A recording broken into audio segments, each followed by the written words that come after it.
In this video, I'm going to show you how to fold a 14-page zine out of a sheet of 8.5 by 11-inch paper. In another video, I showed you how to fold an 8-page zine out of an 8.5 by 11-inch sheet of paper. This is the group agreements one from my website. In this video, I'm going to be showing you how to fold a 14-page zine. It's much smaller, but of course it has many more pages.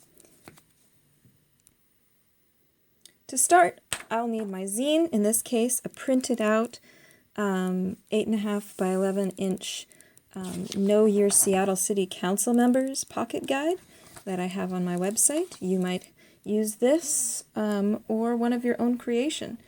I'll also be using a pair of scissors, and highly recommended is a glue stick. In my other zine, it's really optional whether or not you use a glue stick. In this one, I highly recommend it, though it could be left without it.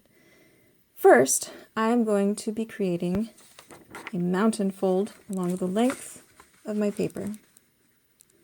I'll be pulling the long edges next to each other and trying to match the corners up as best I can. And then I'm going to crease, give this a mountain fold.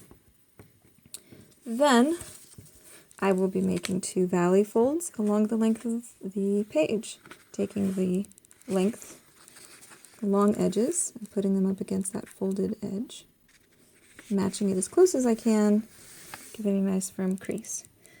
I use my fingers and then I go over it again with the edge of my thumbnail, with the side of my thumbnail. You can also use a bone tool, which is found in bookmaking supplies, or sometimes I'll even use the side of the handle of my scissors. This works in this case because it's a light colored plastic and there's no paint on it. You could do that with other things.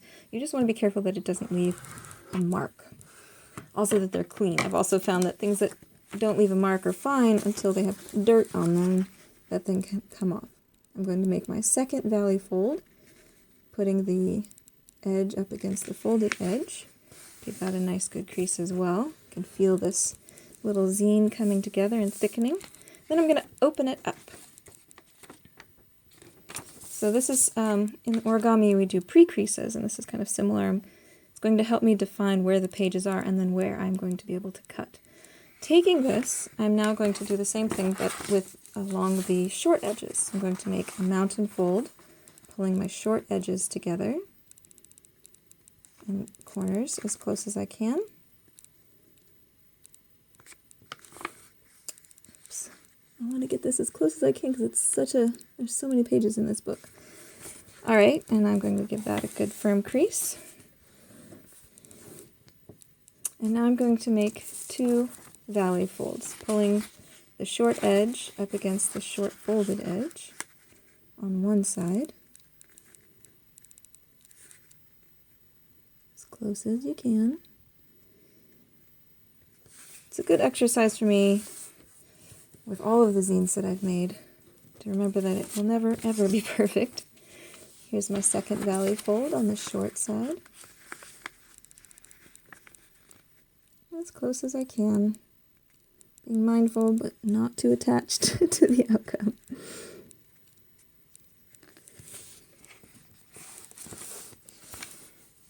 Alright, now I'm going to open it up again.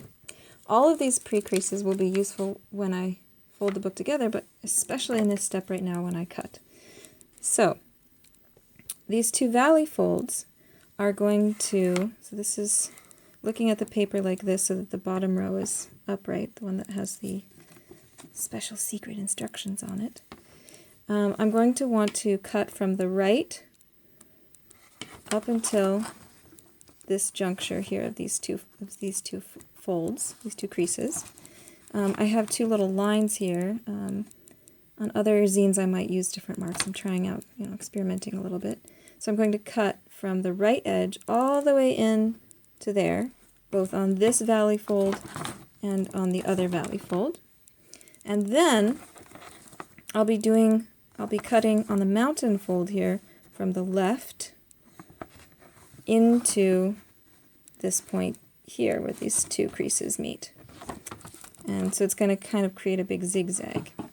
Alright, so it's hard for me to see in this light, but I'm going to tip it so I can see it as best I can and cut as close as I can. I'm always hesitant when I'm designing these zines to make the cut marks too thick, and yet it's so much easier when they are. I've also used paper cutter to cut these, and sometimes that helps. Oh, so snaggly. Okay, so those are my 2 valley folds, and now I'm going to do this mountain fold from the other side and up to this corner.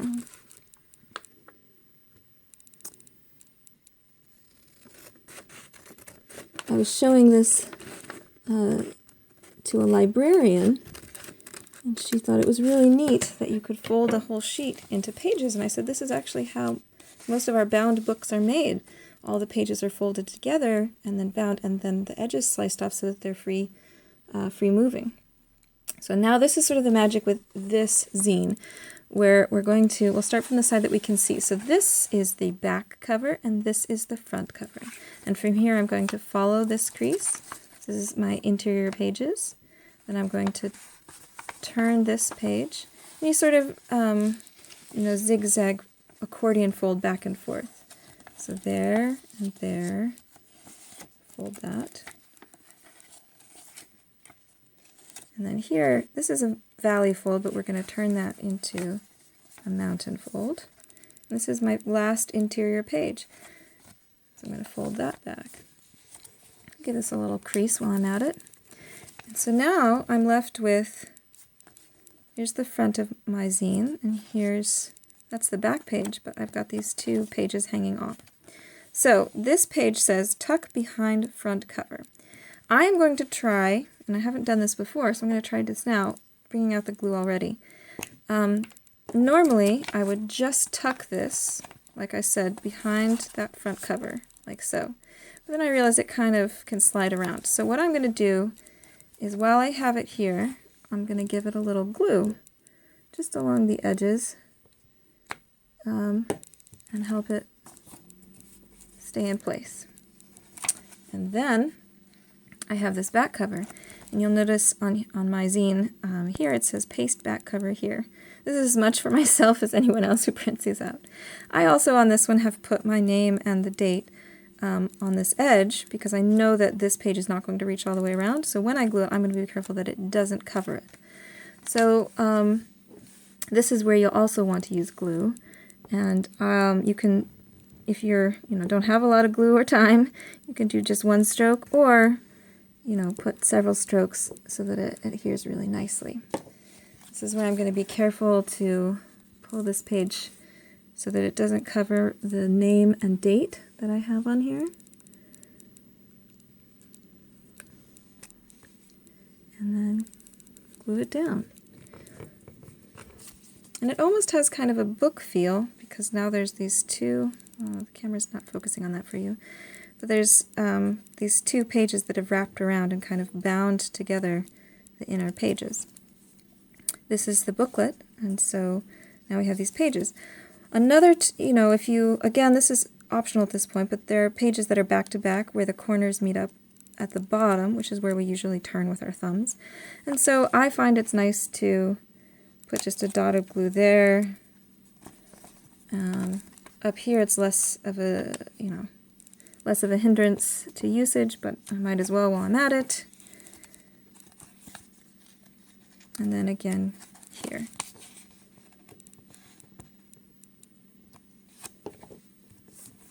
And now I have a fully functional 14-page zine.